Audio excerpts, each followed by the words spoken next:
ताई, चहा घेतेस का ग? आणू? वहिनी, औषधं घेतलीत तुम्ही परवा डॉक्टरनी दिलेली? हो. हे मी श्रीच्या खोलीत जाऊ त्याच्याशी बोलायला? काय बोलणार आहेस ताई?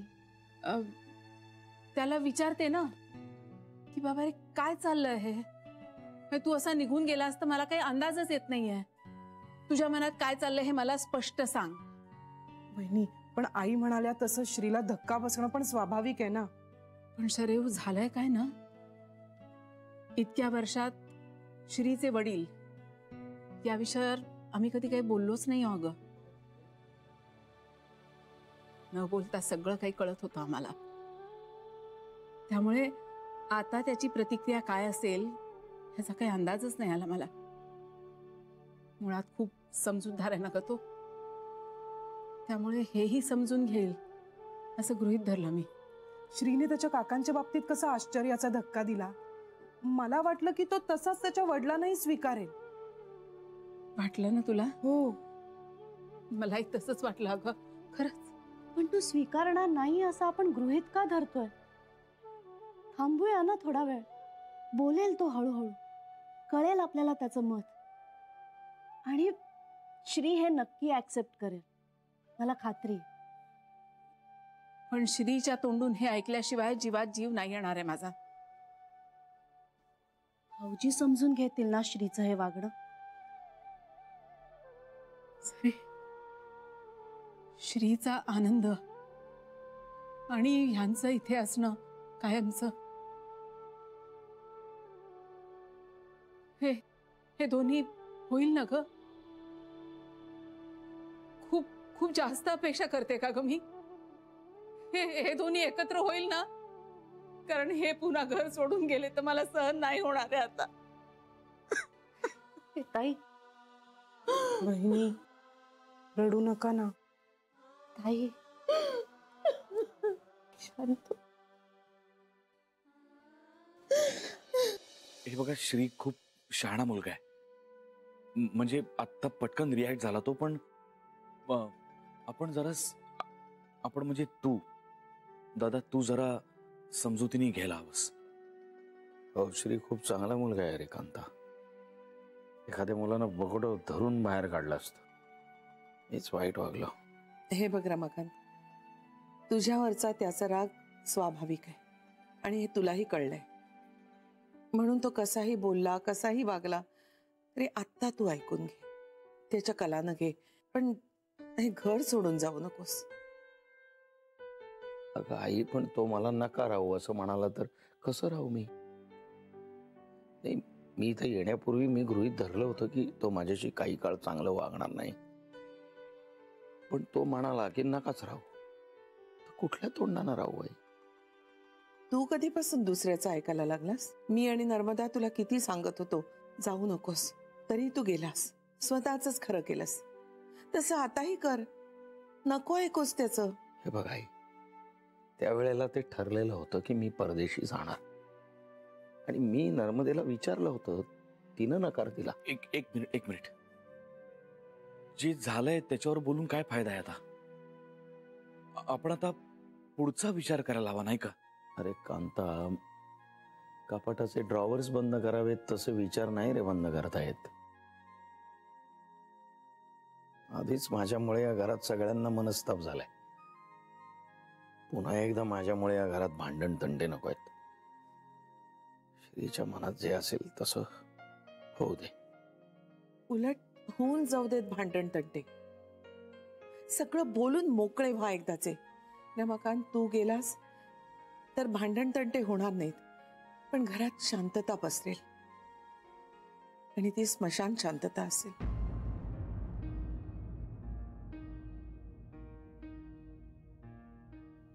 पण आता कुणीही या घरातून जाऊ नका रे बाबांनो. पाहिजे तर मला न्या, पण तुम्ही जाऊ नका. मला नाही झेपणार ते. मला वचन दे. आई, आणखी काहीही बोलू नकोस. तू हे घर सोडून जाणार नाहीयेस. मला वचन दे. तुला माझी शपथ आहे रमाकांत. ठीक आहे, मी वचन देतो, मी नाही जाणार, नाही जाणार. विघ्नेश्वरा, रमाकांत, नर्मदेचा विचार कर. ती घाबरली आहे बिचारी, सांभाळ तिला. आता तरी नवऱ्याचं कर्तव्य पार पाड. बाप बनून श्रीला आधार दे. 10 जणांसारखं आयुष्य जगू दे त्याला. हे केलंस तर तुझ्या मनावरचंही ओझं कमी होईल ना रे.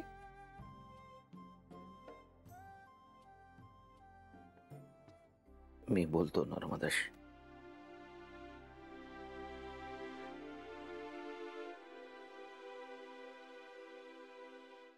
आई, चहा घेतेस थोडा? नाही, नको मला. नाही नाही, घे आई, अर्धा कप घे बेबी.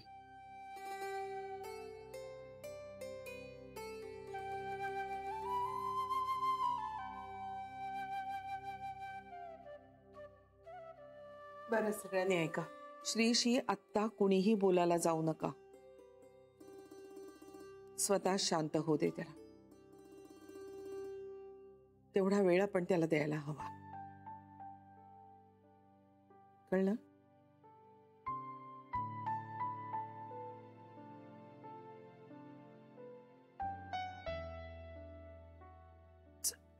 मी जरा पडते.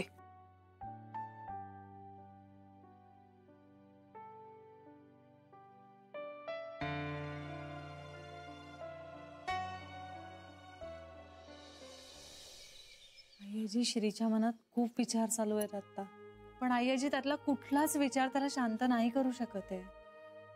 अवघड आहे जानवी. कशातून जात आहे आपलं पोर आपल्याला कल्पनाही करता येणार नाही.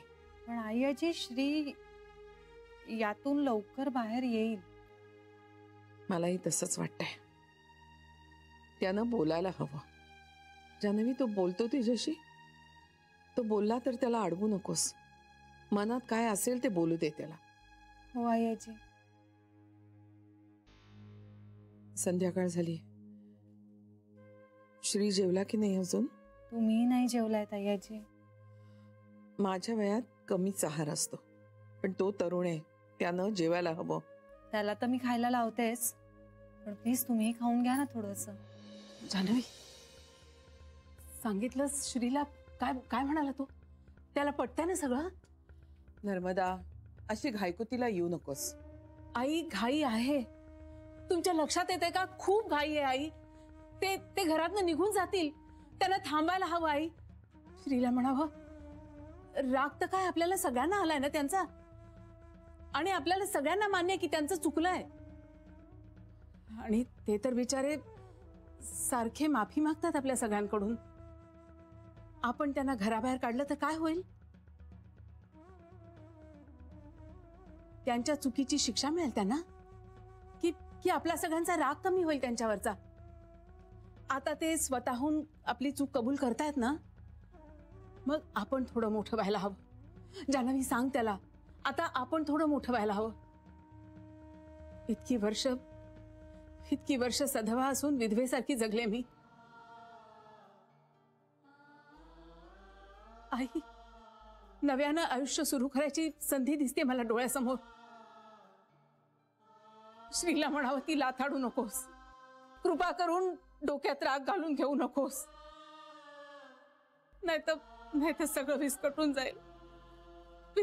जाईल सगळं. नर्मदा, असं काहीही होणार नाहीये. आई, शरयूला पाहिलत ना, किती समाधानी दिसतेय ती. मलाही वाटतंय माझ्या नवऱ्याबरोबर राहावं म्हणून. नर्मदा, रमाकांत कुठेही जाणार नाहीये. पण श्री असंच वागत राहिला आणि हे निघून गेले तर? नर्मदा, असं काहीही होणार नाहीये. रमाकांत हे घर सोडून कुठेही जाणार नाहीये. मी श्रीशी बोलते. माझ्यावर विश्वास आहे ना तुझा? मग शांत होण्याचा प्रयत्न कर. हळूहळू सगळं नीट होईल. जा आता. दुपारची जेवण नीट झाली नाहीयेत. खायचं बघा काहीतरी.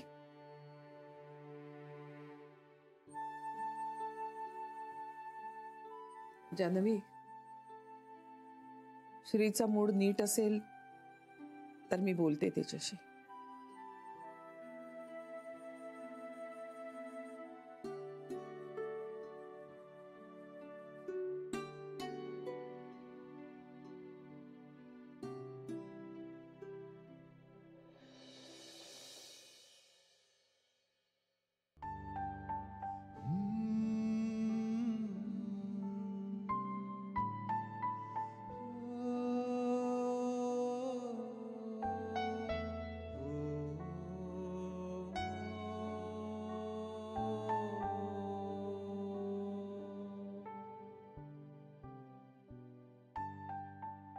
चहा घेशील?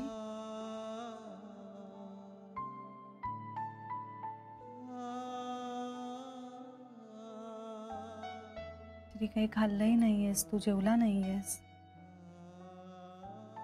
सगळ्या जणींना काळजी वाटते.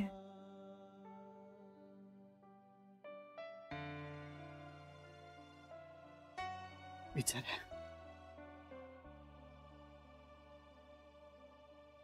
इतकं सगळं होऊनही त्या आजही माझीच काळजी करतायत. आय एम शुअर त्याही जेवल्या नसणार आहेत, पण काळजी मात्र फक्त माझी.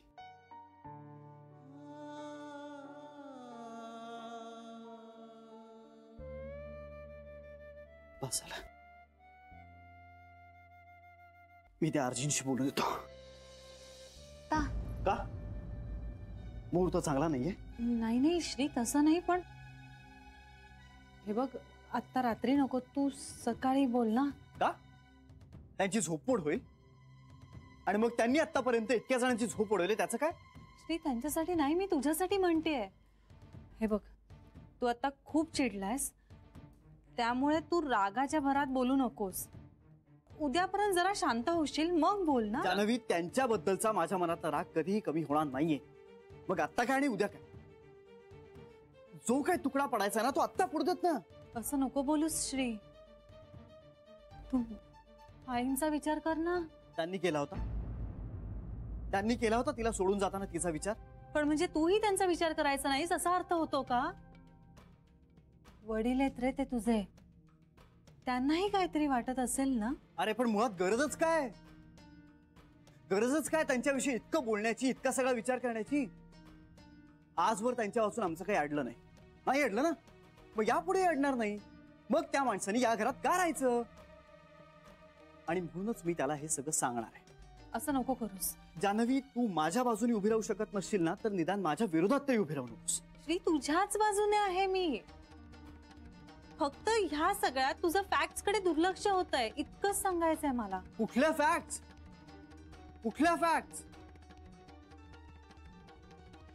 जानवी, फक्त एकच फॅक्ट आहे आणि ती म्हणजे तो माणूस माझ्याशी आणि माझ्या आईशी अत्यंत वाईट वागलाय. आणि बाय द वे, तुला हे सगळं माहित असताना तू त्याला का नाही सांगितलंस? का राहू दिलंस त्याला इथे? हे सगळं श्रीला आवडणार नाही हे तुला माहित होतं ना. हे बघ जानवी, ते आणि मी एकत्र एकाच घरात एक रात्रही राहू शकत नाही. बस झाला, मी त्यांना सांगायला चालू आहे. नको जाऊस, ऐक, तुला शपथ आहे माझी.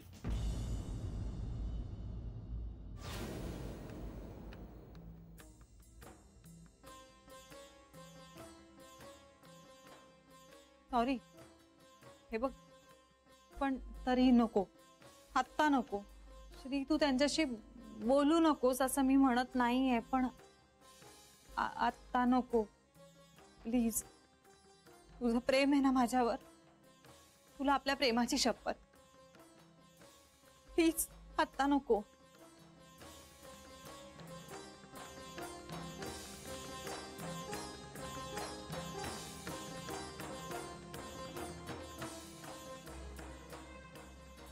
तू म्हणत असशील तर हेही करेन मी, पण फक्त आजची रात्र. उद्या सकाळी मी ह्याचा सोक्षमोक्ष लावणार आहे आणि उद्या मला कोणीही थांबवायचं नाही, अगदी तूही नाही.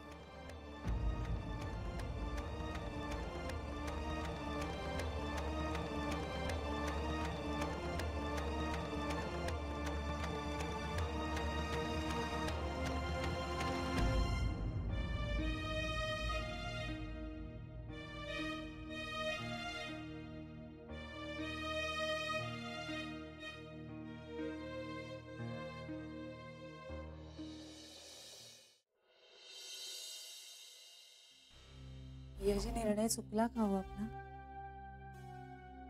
रमाकांतला इथं बोलवण्याबद्दल आय्याजी पण श्री या बाबतीत अगदीच पॉझिटिव्ह नाहीये. त्याला खूप त्रास होतोय. सोक्षमोक्ष लावावा असं म्हणतोय तो. जान्हवी, आपण जे करतो ते इथेच फेडावं लागतं हे कळण्याइतपत आयुष्य जगलीये मी. रमाकांत चुकला. आता श्री जे बोलेल, जे वागेल ते सहन करणं हीच त्याची शिक्षा आहे, हेच त्याचं प्रायश्चित्त आहे. त्यातून त्याची सुटका नाहीये. आय्याजी पण मला तर श्रीने त्यांच्याशी बोलूच नाही असं वाटतंय. कारण श्री काही बोलेल त्यांना. बोलू दे, ती श्रीची गरज आहे. पण मग आय्याजी घरात आलेल्यांशी असं कसं बोलता येईल कुणाला? घरात आलेला त्याचा सख्खा बाप आहे जान्हवी. त्यांचं इक्वेशन काय असायला हवं हे त्यांनी ठरवायचंय आणि हे कधीतरी होणारच आहे. तू किती काळ श्रीला थांबवशील? त्यापेक्षा त्यांना बोलूनच घेऊ दे. कोण जाणे, त्या बोलण्यातून अनपेक्षित काहीतरी बाहेर येईल. पण जे होईल ते चांगल्यासाठी होईल. तू काळजी नको करू. तुझा नाश्त्याचं बघ, मी आलेच.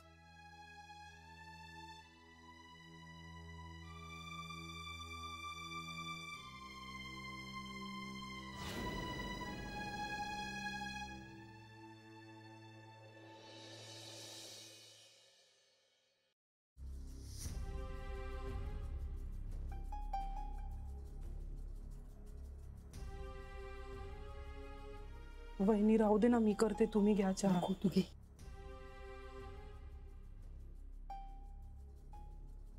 Good morning. Good morning. Good morning.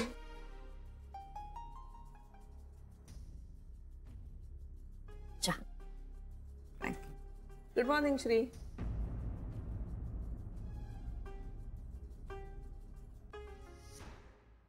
चहा घेणार आहेस? नाही, नको. अरे तयारच आहे चहा. नको.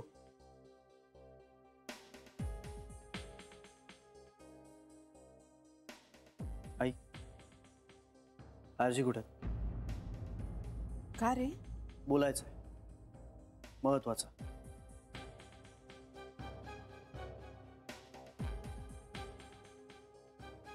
मी बोलावते ना. नाही नाही नाही मावशी, तू जायची गरज नाहीये. महत्वाचं माझं बोलणं आहे, ते नाही. येतील ते स्वतः, मी फोन करतो.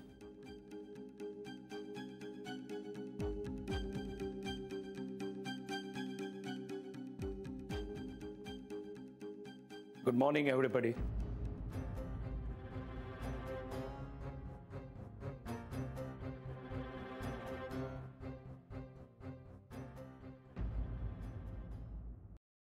Good morning Shri. Really? There's nothing good about this morning, Mr. Arji.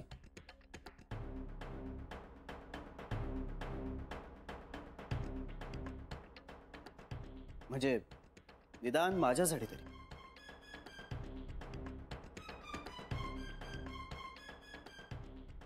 हा, आता तुम्ही इथे खूप वर्षांनंतर आलायत, त्यामुळे तुम्हाला कुठे ठेवू आणि कुठे नको असं झालंय नाही का सगळ्यांना?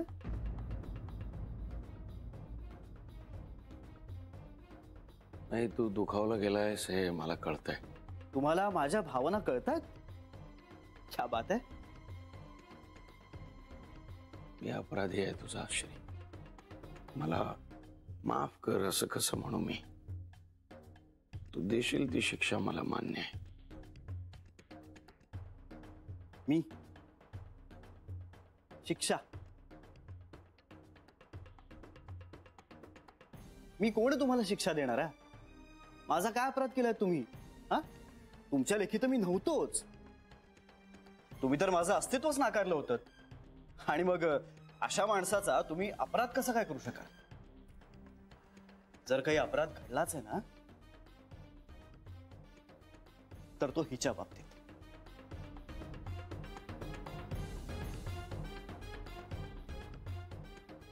हिनं शिक्षा केली पाहिजे तुम्हाला,